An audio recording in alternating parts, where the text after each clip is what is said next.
Hello दोस्त, आप सबको स्वागत है हमारे चैनल हेल्थी लाइफ में। आज मैं हेल्थ रिलेटेड जिस टॉपिक के बारे में बात करने जा रहा हूँ वह है प्रीबायोटिक प्रोबायोटिक। क्या है ये प्रीबायोटिक प्रोबायोटिक, इसका फायदा क्या है हमारे शरीर में, या इसकी कमी होने की वजह से किन किन मुश्किलों का सामना करना पड़ता है हमारे शरीर को, कहाँ से मिलेगा हमें ये प्रीबायोटिक प्रोबायोटिक, क्यों ज़्यादातर एंटीबायोटिक देने के बाद ही दिया जाता है प्रीबायोटिक प्रोबायोटिक। तो दोस्त, अगर आप हमारे इस चैनल में नए हैं तो इस चैनल को जरूर सब्सक्राइब कीजिएगा, और कोई सवाल है तो हमें कमेंट बॉक्स में ज़रूर पूछिए और वीडियो को एक लाइक कीजिएगा। तो फ्रेंड्स, शुरू करते हैं इस वीडियो को। बहुत ही ध्यान से सुनिएगा इसको, क्योंकि आपको हेल्थ रिलेटेड बहुत सारी साइंटिफिक नॉलेज मिलने वाला है इस वीडियो के जरिए। हमारे शरीर में जो इंटेस्टाइन है वो पूरा भरा रहता है बैक्टीरिया से। हालांकि सारे शरीर में हमारे बैक्टीरिया होते हैं, लेकिन जो डोमिनेंट बैक्टीरिया होते हैं वो हमारे इंटेस्टाइन में या गाट में और on the surface of the skin में ज़्यादा रहता है। तो आज का जो टॉपिक है प्रीबायोटिक प्रोबायोटिक, वो इस गार्ड बैक्टीरिया से ही जुड़ी हुई है। इंटेस्टाइन गार्ड बैक्टीरिया दो किस्म के होते हैं, एक तो फायदेमंद अच्छे बैक्टीरिया और एक शरीर को नुकसान पहुंचाने वाला बुरा बैक्टीरिया, यानी कि एक गुड बैक्टीरिया और एक बैड बैक्टीरिया। गुड बैक्टीरिया जो होते हैं वो तेजी से मल्टीप्लाई करता है हमारे इंटेस्टाइन में, और वो हमेशा बैड बैक्टीरिया से फाइट करते रहते हैं, क्योंकि वो नहीं चाहते कि इंटेस्टाइन में एक भी बैड बैक्टीरिया बाँचे या तो गुड बैक्टीरिया से वो संख्या में बढ़ जाए जो हमारे शरीर को नुकसान पहुंचाता है। गुड बैक्टीरिया हमारे शरीर के लिए बहुत ही फायदेमंद है। मेनली ये डाइजेशन में हेल्प करता है। हम जो खाना खाते हैं इसके डाइजेशन करके इसका जो न्यूट्रिएंट है वो हर एक सेल में पहुंचाने में मेन रोल प्ले करता है ये गुड बैक्टीरिया। ये जो गुड बैक्टीरिया होते हैं इसको हम प्रोबायोटिक कहते हैं, और इस गुड बैक्टीरिया को इंटेस्टाइन में सर्वाइव करने के लिए या मल्टीप्लाई करने के लिए इसका जो खाने की ज़रूरत पड़ता है उसको हम प्रीबायोटिक कहते हैं। कई कारणों से अगर हमारे इंटेस्टाइन में प्रीबायोटिक प्रोबायोटिक की डिफिशियंसी हो जाए, यानी कि गुड बैक्टीरिया कम हो जाए, तो बैड बैक्टीरिया बढ़ने लगते हैं। तो इसके इफेक्ट के रूप में हमारे पेट गुड़गुड़ाना लगता है, क्रैम्प आता है, लूज मोशन शुरू हो जाता है। अगर इसी तरह डिसबैलेंस हमारे इंटेस्टाइन में एक लंबे समय से चलता रहे तो हमें कई तरह सीवियर डिजीजों से जूझना पड़ता है, जैसे कि Crohn disease, ulcerative colitis, irritable bowel syndrome. इसलिए साइंस हमेशा कोशिश में लगे है कि कैसे हमारी इंटेस्टाइन में गुड बैक्टीरिया पहुंचाया जाए, या तो इसका जो बैलेंस है वो हमेशा मेंटेन किया जाए। सरप्राइजिंगली देखा गया है कि गार्ड बैक्टीरिया जो इंटेस्टाइन में होते हुए भी उसका रिलेशन हार्ट डिजीज से भी है। साइंस ऐसे मानते हैं कि जो बैक्टीरिया होते हैं हमारे इंटेस्टाइन में उसका लिंक वैसे ही है जैसे हमारे हार्ट डिजीज में कोलेस्ट्रॉल का लिंक है। इस साइंटिफिक फैक्ट को हम समझने की कोशिश करेंगे। जब हम हमारे डाइट में रेड मीट या एग ज़्यादा लेते हैं तब हमारे इंटेस्टाइन के बैड बैक्टीरिया उससे मिलके एक केमिकल डेवलप करता है जिसका नाम है टेमो, यानी कि डाइमेथाइलएमाइन इन ऑक्साइड। यही टेमो कोलेस्ट्रॉल बिल्डअप में मदद करता है, यानी कि मोर टेमो मोर कोलेस्ट्रॉल। तो अल्टीमेटली क्या हुआ, हमारे इंटेस्टाइन में अगर ज़्यादा बैड बैक्टीरिया रहेगा तो ज़्यादा टेमो बिल्डअप होगा, ज़्यादा टेमो बिल्डअप होगा तो ज़्यादा कोलेस्ट्रॉल बिल्डअप होगा, जो कोलेस्ट्रॉल हमारे हार्ट की नाली में डिपॉजिट होकर एथेरोस्क्लेरोसिस यानी कि हार्ट डिजीज की क्रिएट करेगा। क्या ये हमारी किडनी पे भी असर डालता है? डेफिनेटली। देखा गया है कि केमो जो बिल्डअप होते हैं हमारे इंटेस्टाइन में वो जब ब्लड के थ्रू किडनी पे आते हैं तो किडनी उसे फ्लश आउट नहीं कर पाता, तो इसके वजह से किडनी डैमेज होने लगता है, या जिन लोगों का किडनी पहले से खराब है वो और भी डिटोरिएट करता। तो आखिर में क्या हुआ, अगर हमारे इंटेस्टाइन में बैड बैक्टीरिया ज़्यादा रहेगा तो वो टेमो ज़्यादा बनाएगा, और टेमो ज़्यादा बनेगा तो वो किडनी पे असर डालेगा, किडनी डैमेज करेगा। इसलिए हमारे इंटेस्टाइन में बैलेंस बैक्टीरिया या तो गुड बैक्टीरिया ज़्यादा रहने का बहुत ही आवश्यकता है। डिसबैलेंस ऑफ गार्ड बैक्टीरिया हमारे ब्रेन पे भी इफेक्ट करता है। देखा गया है कि ब्रेन के कई फंक्शन गार्ड बैक्टीरिया से जुड़ी हुई है। अनहेल्दी गार्ड बैक्टीरिया के कारण हमारे ब्रेन में कई डिजीज जैसे ऑटिज्म, डिप्रेशन, एंजाइटी और क्रोनिक पेन डेवलप होता है।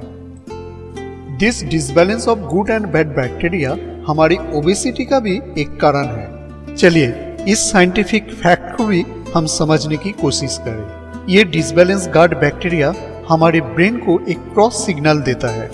ये जो अनहेल्दी बैड बैक्टीरिया है, ये कुछ ना कुछ इफेक्ट हमारे पिट्यूटरी ग्लैंड के ऊपर करता है, जो हमारे ब्रेन पे होते हैं। ये पिट्यूटरी ग्लैंड जो है एक्चुअली एक हार्मोन बनाता है जो हमारे भूख को डिटरमाइन करता है। अगर हम एक डिसबैलेंस गट बैक्टीरिया लेके जीते हैं तो हमारे जो असेसमेंट है एपेटाइट के ऊपर वो गड़बड़ा जाएगा। अगर ये असेसमेंट गड़बड़ेगा तो ऐसा होगा कि पिट्यूटरी को एक क्रॉस सिग्नल जाएगा, यानी कि हमारे पेट खाली है लेकिन हमको भूख का एहसास नहीं होगा। ऑपोजिट में हमारे पेट भरा रहेगा लेकिन हमको भूख का एहसास होगा, तो हम ज़्यादा खाना लेंगे तो हमारे शरीर में ज़्यादा कैलोरी पहुंचेगा या मोटापन शुरू हो जाएगा। इसी तरह अनहेल्दी बैड बैक्टीरिया हमारे ओबेसिटी का भी एक कारण है। इसलिए हमारे इंटेस्टाइन में हेल्दी बैक्टीरिया या तो गुड बैक्टीरिया ज़्यादा होना बहुत ही एसेंशियल है। अभी हम देखेंगे ये गट बैक्टीरिया हमें मिलता कहाँ से। ऐसे तो देखा जाए बाय बर्थ हमारे शरीर में गट बैक्टीरिया होता है, लेकिन जो बच्चे नॉर्मल डिलीवरी में पैदा होता है उनमें बैलेंस बैक्टीरिया या तो गुड बैक्टीरिया ज़्यादा रहता है in compare to caesarean delivery. जो बच्चे ब्रेस्ट फीड करता है उनमें हेल्दी या गुड बैक्टीरिया ज़्यादा होते हैं। गट बैक्टीरिया हमारे पारिपार्श्विक वातावरण से भी प्रभावित है। हम जिस वातावरण में रहते हैं या जिस वातावरण में हम बड़े होते हैं, हमारी गट बैक्टीरिया उस वातावरण से ही हैबिचुएट होते हैं। इसलिए हम जब नीचे से पहाड़ में जाए या पहाड़ से कोई नीचे आए तो उसका पेट गुड़गुड़ाना लगता है या इंडाइजेशन शुरू हो जाता है। जब हम कोई दूसरे शहर में घूमने जाए या दूसरा कंट्री में घूमने जाए या दूसरे कंट्री से कोई अगर हमारे कंट्री में आए तो उसका लूज मोशन, जिसको ट्रैवलर डायरिया भी कहा जाता है, वो शुरू हो जाता है। ये इसलिए होता है कि कोई अननोन जगह की बैक्टीरिया हमारी शरीर का बैक्टीरिया को नहीं पहचानता, वो हमारी इंटेस्टाइन का बैक्टीरिया से हैबिचुएट नहीं है, इसलिए वो हमेशा एक डिसबैलेंस क्रिएट करता है।